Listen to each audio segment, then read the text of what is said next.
Health care proxy, और ये बहुत ही इम्पॉर्टेंट इंडिविजुअल इस पूरे लिविंग विल में नज़र आ रहा है। थोड़ा सा मैं चाहूँगी इसे एक्सप्लेन कीजिए, इसे बनाते वक्त क्या ध्यान में रखना है? फैमिली मेम्बर होना चाहिए, कोई भी हो सकता है, और ये काफ़ी इम्पॉर्टेंट होगा क्योंकि डिसीजन मेकिंग इसके हाथ में रहेगी। मैं जो लिविंग विल है वो दो तरीके से हेल्थ केयर प्रॉक्सी को राइट्स दे सकता हूँ।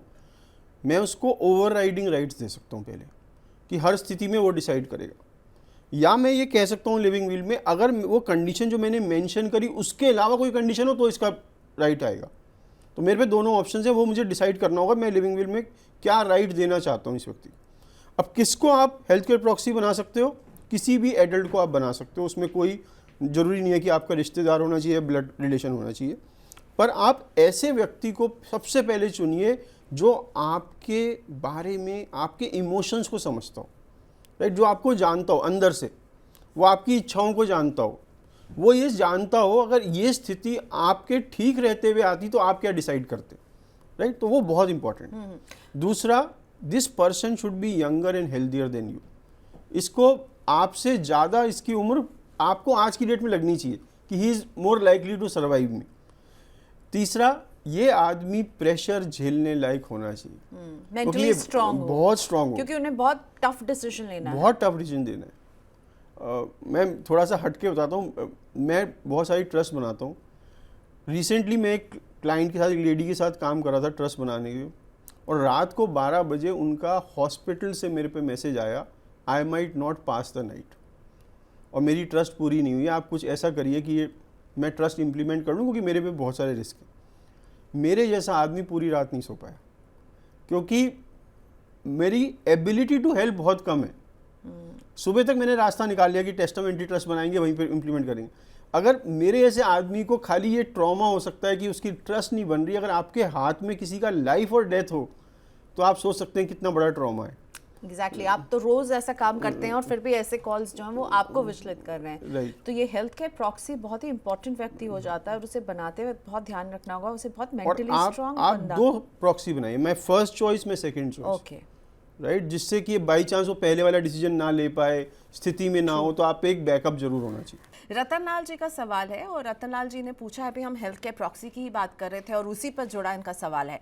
ये अपने भाई को अपना हेल्थ केयर प्रॉक्सी बनाना चाहते हैं, लेकिन मुझे यकीन नहीं है कि वो कठिन फैसले में सहज हो पाएगा। इस भूमिका के लिए किसी व्यक्ति को चुनते समय मुझे किन किन बातों का ख्याल रखना है? सर, क्या कहना चाहेंगे आप इन्हें? तो पहली बात तो अपने भाई को इमोशनली तैयार करें कि वो ये डिसीजन ले पाए, और आप उन्हें बताएं कि ये मेरी इच्छा है, राइट, और आप मेरे साथ वफादारी करोगे अगर आप ये डिसीजन ले पाओ, राइट, बिकॉज मैं आपको चुन रहा हूँ, तो ये आपकी वफादारी मेरी तरफ होनी चाहिए, किसी और की तरफ नहीं होनी चाहिए, राइट, पहली चीज़ ये।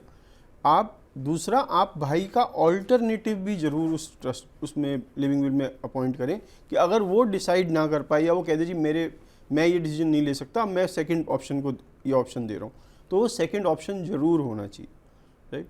दोनों चीज़ें आप करें। दूसरा, मैंने ऑलरेडी बताया कि person should be younger and healthier than you, person should be a tough person who can take tough decisions, and person should be emotionally stable.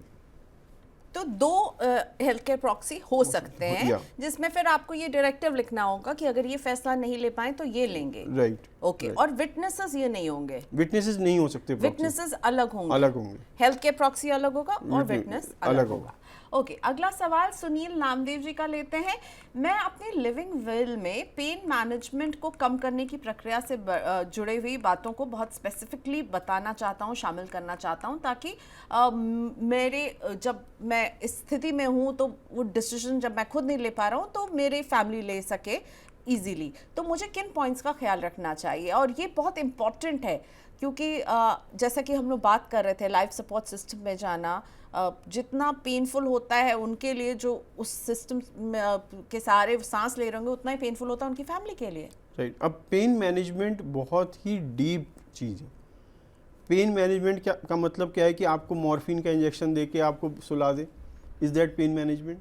Would I like to be conscious while having pain drugs? तो आपको उसमें बहुत specifics में जाना पड़ेगा, right. तो आप इसलिए बहुत ज़रूरी है कि आप उसको प्रॉपरली आप उसको डॉक्यूमेंट करें और एक ऐसे व्यक्ति से बात करें, एक ऐसे एक्सपर्ट से बात करें जो आपकी ऑप्शंस ले पाए डेप्थ में जाकर, कि मुझे इस सिचुएशन में ये चाहिए, इस सिचुएशन में ये चाहिए, इस सिचुएशन में ये चाहिए, राइट।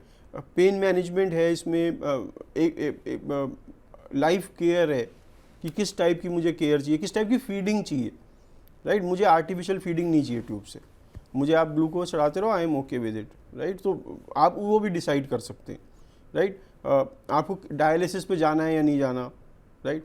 आपके ऑर्गन्स का क्या होगा after you die, you can mention in the living will कि मैं ऑर्गन डोनेशन करना चाहता हूँ, although that's not legal but still it shows your कि आप ये करना चाहते थे, और आपके फिर आपके प्रॉक्सी के पास पावर होगी कि आपके ऑर्गन्स को डोनेट कर पाए। सर डॉक्टर चैन, मुझे लगता है इसमें एक वकील तो जरूरी आपको चाहिए ही जब आप ये बना रहे हैं, राइट। और इसमें एक डॉक्टर की एडवाइस भी आपको लेनी चाहिए। आप अपने फैमिली डॉक्टर की एडवाइस जरूर लें इसको बनाते हुए, और समझे कि आप if you go through some situation like this तो क्या हो सकता है, तब आप शायद इन्फॉर्म डिसीजन ले पाएंगे। और वो आपको बताएगा एक्चुअल में डॉक्टर्स का प्रोसीजर क्या होता है, then I pick and choose कि इसकी जगह ये ऑल्टरनेटिव है, मैंने ये ऑल्टरनेटिव कर दिया, राइट। मैं बहुत सारे ऐसे डॉक्टर्स को जानता हूं जिनको कैंसर हुआ and they refuse treatment, legally नहीं, उन्होंने कहा कि हमें ट्रीटमेंट लेना ही नहीं है, क्योंकि उन्हें पता है कि वो treatment is more painful than dying.